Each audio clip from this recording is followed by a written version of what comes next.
여러분 안녕하세요, 이정재입니다. 오늘은 사주학을 공부하시는 모든 분들이라면 반드시 알아야 할 그런 내용으로 여러분들에게 수업을 해 드릴 건데요, 여러분들 한번 잘 보도록 하세요. 제가 오늘 여러분들에게 두 개의 사주를 보여드릴 겁니다. 한 분은 저에게 손녀의 이름을 지으러 오셨던 분인데요, 그분은 수백억의 재산을 가진 자산가세요. 또 한 분은 제가 사주학과 성명학의 연관관계를 연구할 때 그때 알았던 대구역 앞에 노숙자분의 사주입니다. 정반대 사주죠, 그죠? 그런데 제가 지금부터 여러분들에게 그 두 분의 사주를 보여드릴 겁니다. 여러분들이 한번 잘 보도록 하세요. 앞에 분의 사주는요, 무술년, 갑자월, 정묘일, 기읒이에요. 뒤에 분의 사주는요, 무술년, 갑자월, 정묘일, 기읒이에요. 사주가 똑같습니다. 한날 한시에 태어나신 분입니다. 이렇게 한날 한시에 태어나신 분인데 정반대의 삶을 살고 계시더라고요. 첫 번째 분은 저에게 오셔가지고 여러 가지 이야기를 하셨는데요, 어린 시절 대구의 모 시장에서 점원 생활을 하시다가 결혼을 하시고 하시는 사업마다 장사마다 다 잘 되셔갖고 지금은 수백억의 재산을 가지고 있다라고 말씀을 하셨어요. 뒤에 분은 제가 그때 대구역 앞에서 이분하고 소주를 한잔 하면서 여러 가지 이야기를 나눈 적이 있는데요, 어린 시절에는 굉장히 유복했답니다. 그래서 부모님이 금전적으로 풍요로우셔가지고 본인 역시도 부족한 게 없이 살으셨대요. 그래서 공부도 많이 하셨더라고요. 공부도 많이 하시고, 그런데 결혼을 하시고 하시는 사업이나 일들이 전부 부도가 나고 어려워지고 힘들어지고 그러다 보니까 지금은 노숙 생활을 하고 계시다라고 말씀을 하시더라고요. 여기에서 여러분들이 보셔야 될 거는 이 두 사주가 똑같다라는 겁니다. 그런데 정반대 삶을 살고 있더라는 거죠. 자, 그렇다면 이 현상에서 유추해 볼 때 이 사주는 우리 삶에, 이분들의 삶에 몇 퍼센트의 영향을 주었을까요? 이 사주대로라면 두 분이 똑같은 삶을 살아야 정답이겠죠. 그런데 지금은 정반대의 삶을 살고 있잖아요. 그렇다는 것은 뭐를 말하죠? 이분들에게 후천운이 달랐다는 겁니다.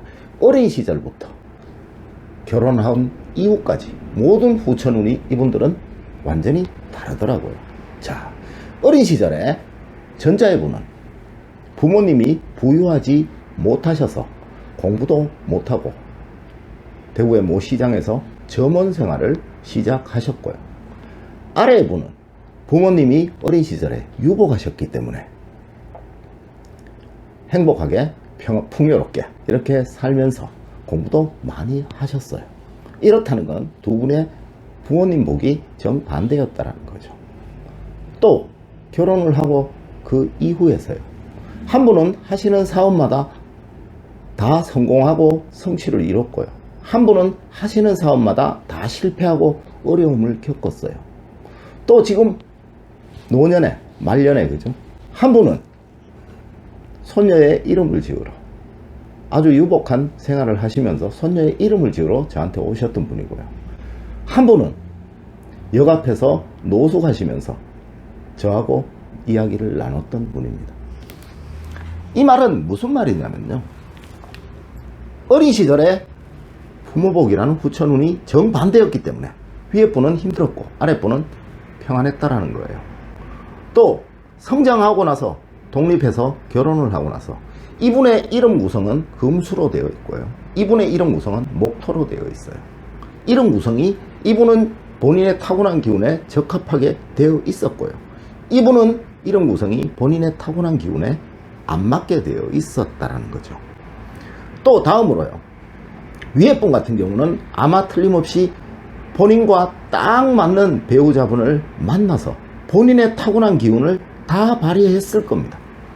아래 분은 본인과 맞지 않는 배우자를 만났기 때문에 본인의 타고난 기운을 전혀 발휘를 하지 못했다라는 거죠. 그렇기 때문에 그 결과 한 분은 수백억의 재산을 가진 자산가시고요. 한 분은 불행히도 노숙 생활을 하고 있는 안타까운 삶을 이어가고 계시는 분이라는 거죠. 이 말은 무슨 말이냐면요. 타고난 선천운은 하나도 중요하지 않다라는 겁니다. 그 사람에게 어떠한 후천운이 오느냐에 따라서 그 사람의 삶은 완전히 달라진다라는 거예요. 아마 이분과 동일한 사주를 가지신 분들은 전국에 수백 명씩 있을 겁니다. 그분들 중에 이분과 같은 삶을 살고 계시는 분도 있을 거고요. 비록 좀 못하겠지만요. 이분과 같은 삶을 살고 계시는 분들도 있을 겁니다. 각자가 다 다른 삶을 살아가는 가장 큰 이유는 어린 시절에는 부모 복이고요. 성장하고 나서 결혼하고 나서는 배우자의 복입니다. 또 그 전체 삶을 주관하는 것은 본인의 마음가짐, 즉 이름이라는 거죠. 이래서 어린 시절은 부모가 영향을 주는 거고 성장하고 나서는 결혼하고 나서는 배우자와 본인의 이름이 내 삶에 영향을 준다라는 겁니다. 자, 그렇다면 이 사주뿐만 아니고 여러 가지 사주 역시도 마찬가지입니다. 이제 제가 여러분들한테 다음 시간에는 쌍둥이의 사주를 또 보여드릴 건데요. 이렇기 때문에 퇴계 선생님은 이런 말씀을 하셨죠. 남녀 일태극이면 남자와 여자가 하나로 합쳐야지만 만물화생이라고, 만물이 모든 것이 다 이루어진다라고 말씀을 하신 거예요. 여기에서 남녀라는 건요, 선천운과 후천운, 음과 양만 뿐만 아니고 남자와 여자뿐만 아니고 그 사람의 타고난 선천운에 맞는 후천운이 있어야 된다라는 것을 말씀하셨던 거예요. 거기 이분들의 사례가 거기에 딱 맞는 사례라는 거죠. 이런데도 여러분들은 아직까지 이 사주만을 가지고 합, 충, 살, 12운성이 어떻고 또 용신이 어떻고 그런 말씀 하실 건가요? 일제가 왜곡해 놓은 그런 엉터리 점술학에 빠지셔서 여러분들의 귀한 시간을 낭비하는 그런 공부는 하지 않으시기를 진심으로 부탁드립니다. 그리고 이분에게 맞는 배우자와 결합하는 법, 부모와 결합하는 법, 또 이름을 만드는 법, 우리 바른 사주학을 공부를 하셔서 올바른 여러분들의 사주학의 길을 밝혀나가시기를 진심으로 기원드리고 부탁드립니다. 오늘 이 수업 재밌으셨다면 구독해 주시면 다음에는 쌍둥이의 사주가 어떻게 변하는가, 왜 여러가지 케이스들을 여러분들에게 보여드리면서 여러분들의 사주학이 한층 진일보할 수 있도록 제가 도움을 드리도록 하겠습니다. 오늘 장시간 수고 많으셨습니다. 수고하셨습니다.